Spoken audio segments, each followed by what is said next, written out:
that according to our understanding, according to how much we can relate, then we apply the right method.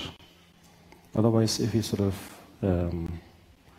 miss that, then although the method is amazing, it's timeless, actually it could really be nothing at all at the end. Like for example, in the case of, let's say, headache, then if you experience headache, then we have to apply the right medicine, yes, and not something else. And that doesn't mean that the other medicine is not working or it's harming, but it's not the right kind. So in the same way, in the way we relate to refuge, the traditional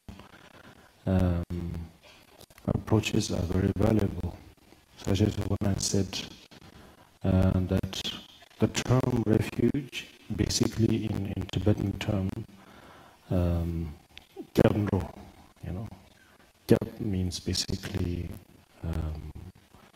refuge, and Ro means sort of focusing towards or working towards it, working towards what is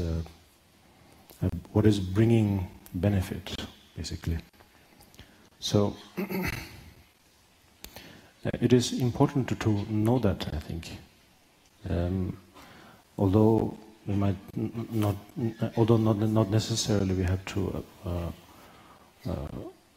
stick to that definition at all times, but it's good to know.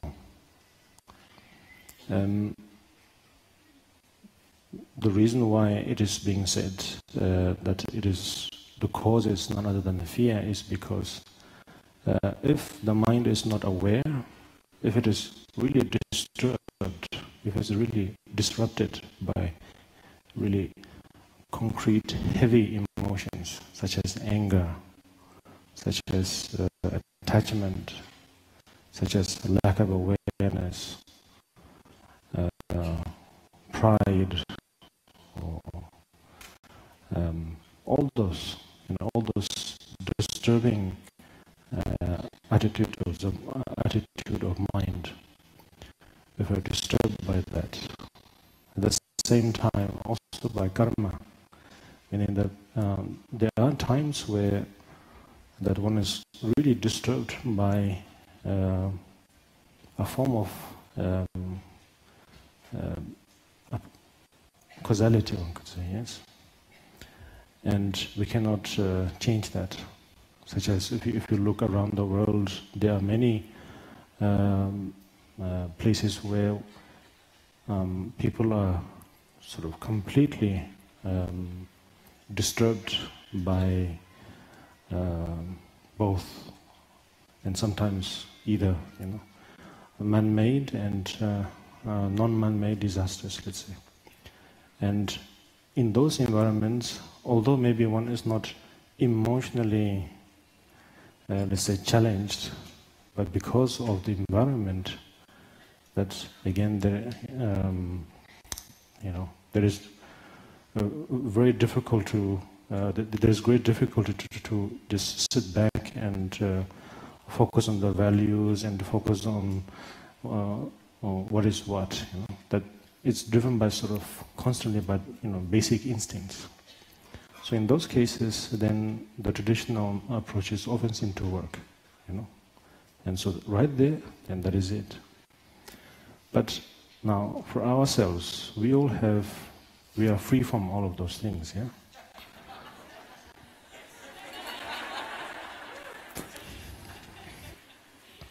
Meaning that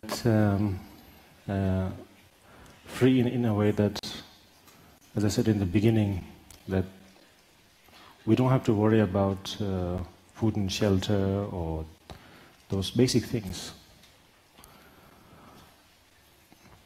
And therefore, we can really take the time to sort of, evaluate what is more beneficial and what is not. So because of it, then not necessarily we have to continuously apply one particular method. So, with that being said, I'll just leave room for see.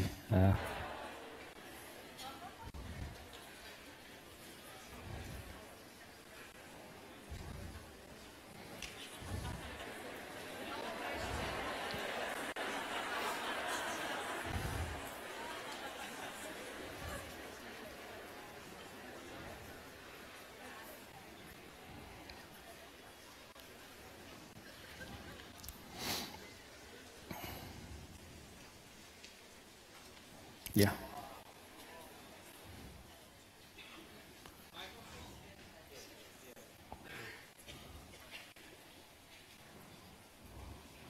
Hello, dear Karmapa. Hello. The question. Hello. The question is how to combine the pure view, or let's say this red line of the meditation, to a critical worldly understanding and acting. Oh, worldly. Critical thinking, or develop critical mind in the world to survive, for example.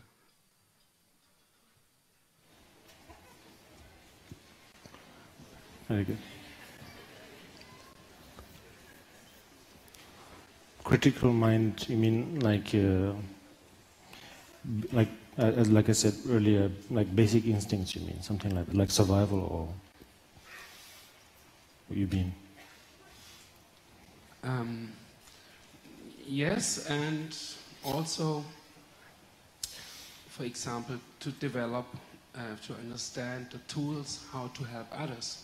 There's critical thinking needed sometimes. Okay. To not make mistakes. Right. How to develop this. Yes.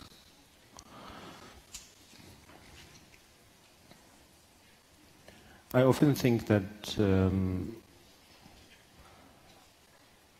my logic is that when we have the time to reflect right now, we are not driven by any let's say fear, or driven by illness or lack of awareness, or anything like that. Yes, right now we have the time to really sit down and reflect and meditate, and that's what I believe, that right now when we have that opportunity, we must utilize that. Yes, not really to say to picture or a scenario where